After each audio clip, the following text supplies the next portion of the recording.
Hello and welcome to Enchantment of Eternity's review for House of the Dragon Season 2, Episode 5, Regent. This video is a part of a series of videos where I review episodes of House of the Dragon, so I have to start with the spoiler warning for House of the Dragon up to Season 2, Episode 5. If you have not seen up to this point, you will not want to watch this video, otherwise some things will be spoiled for you. So this was a pretty interesting episode. It was dealing with the aftermath of the battle at Rook's Rest and how this is affected everyone. We see Daemon and his new character and how he's trying to sort of take the throne for himself, and if we see some sort of maneuvering in the Riverlands, we see Aemon doing his own maneuvering. So it was interesting, but I don't think a particularly great episode. I think not much happened, and it didn't move the story forward that much, so I wouldn't say it's a great episode, but still solid. So anyway, so we start the episode with the aftermath of the Rook's Rest, where we see Kristen Cole dragging the dragon's head through King's Landing and having someone shout, all hail Aegon who killed, this enemy dragon, but the people of King's Landing aren't buying it.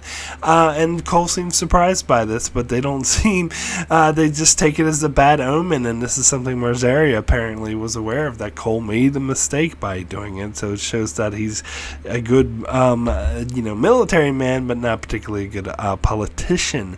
So we also see Daemon in the Riverlands with the Blackwoods trying to bring the Brackens to heel, but it doesn't go well to plan. Daemon tries to do the same thing Cole did by saying, "Join us or we'll kill you all," but the Brackens are unmoved by that, and so the Blackwoods are like, "Well, okay, well, you heard him, go ahead and kill him." But Daemon didn't want to, because he's like, these are good fighters, and they're obviously, so strong and stern, because that one dude walked away from his dragon, with this huge giant dragon, and he didn't give a shit, and he just didn't show any fear. So Daemon says to the Blackwoods instead, it's like, hey, find some other way to motivate them to join me. So he wants them to terrorize them and keep hostages and force them to go, which it's kind of a Daemon thing to do. So on Dragonstone, we see that Mysaria is actually becoming one of Rhaenyra's highest sort of counsels, and someone that she talks to a lot, always in private, never with other people, but she seems to console in her a lot. And Mysaria has the idea to use the small folk of King's Landing to rise up and just use their power, because she said there's more than one way to fight a war. So we see them send the Handmaiden over to King's Landing to further this goal, but we'll have to see what comes of this. So back in King's Landing, we see that Alicent is in fact feeling really guilty, that Aegon apparently is still alive, but he is not going to wake up anytime soon, and the Maesters are uncertain if he's ever going to wake up, so he's definitely out of the picture for now. And Alicent seems to suspect Aemon for foul play, because she asks Cole about it, and Cole denies it. Doesn't really say anything, even though we know that Cole knows, but he's not saying anything. And Alicent noticed that Valyrian steel dagger that Aemon all of a sudden has instead of Aegon, so she doesn't trust him. So at the council meeting, she tries to become regent because she has done the job before, but they all turn her down for Aemon, which she's terrified of, because she knows that Aemon is a monster and doesn't want him in charge. But they say, we're denying Rhaenyra's claim to the throne because she's a woman, so it doesn't make sense for us to put a woman up against her, so we gotta put up a man, so it's gotta be Aemon, because he's next in line to the throne. And she's kind of reaping what she sows here, because this is her whole thing of denying Rhaenyra the throne is now coming back to bite her in the ass, and she's now dealing with her consequences. So we get some more scenes with Hugh the Hammer, the blacksmith, and how his daughter's not doing well and his wife is starving and they have no food. And we see that he's probably getting screwed out of the money that Aegon promised him, because Aegon is now out of the picture and he's not going to be there to remember what he said. And it doesn't seem like the other lords want to pay him. And so they're screwed. So she convinces him to leave King's Landing, which he doesn't really want to to do. But when they try to leave King's Landing, they're unable to do so because Aemon has ordered that the city gates be barred and no one allowed to leave. And we see that, and it was interesting how Aemon was sort of immediately started calling the shots as soon as he sat down. But yeah, Hugh and his family seem kind of screwed, and Hugh is getting really screwed over by what's going on. So I think this may be very interesting setup. So, Jace flies over to the twins to negotiate with the Freys because he was sick of being kept at the castle and being protected on Dragonstone. So he went off without permission, but he actually did some really good negotiating. I think he did a good job negotiating with the Freys. The Freys wanted Harrenhal, and he said, yeah, sure, you can have it as long as you bend the knee. And so it seems like, as we know from Game of Thrones, the twins seems to be a very important strategic castle.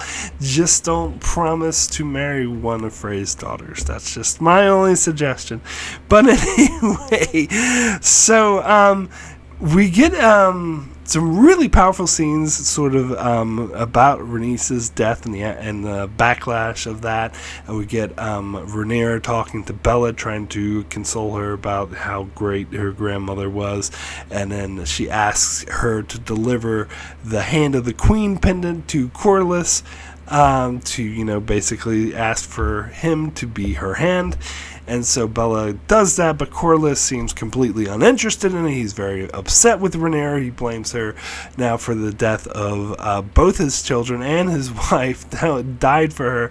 So he's like, what else do I have to leave? I should lose. I should just go and leave and go west and or go east and whatever and let go in the seas. But Bella points out, well, you've already done that before. You've abandoned us before, and it's caused no good. And Rhaenys, went voluntarily. She wanted to go. She died the way she wanted to die, as in Dragonfire, and that's how my mother wanted to die. That's how I want to die. That was a very powerful scene. I really loved that. It was very emotional, and it showed, and the way she just laid it all out on him, and to say, like, Rhaenys died for Rhaenyra, and I'm going to do everything I can to make sure Rhaenyra is on the throne, because she would be a much better ruler than, the Greens, and you can do what you want, though. And she just walks out, and later we see Corlys clutching the pendant, so I think it's going to be very obvious that he is going to decide to be her hand. So, in the Riverlands, we see that Daemon's decision to have the Blackwoods terrorize the Brackens is not such a good idea, because Alice Rivers warns him about it and saying that this is going to have consequences and nothing good will come of it. But he just dismisses that her hand, like yeah whatever, I don't give a shit. And he's continuing to have visions, by the way, visions of sleeping with apparently appears to be his own mother. So I don't know what the hell that's supposed to mean,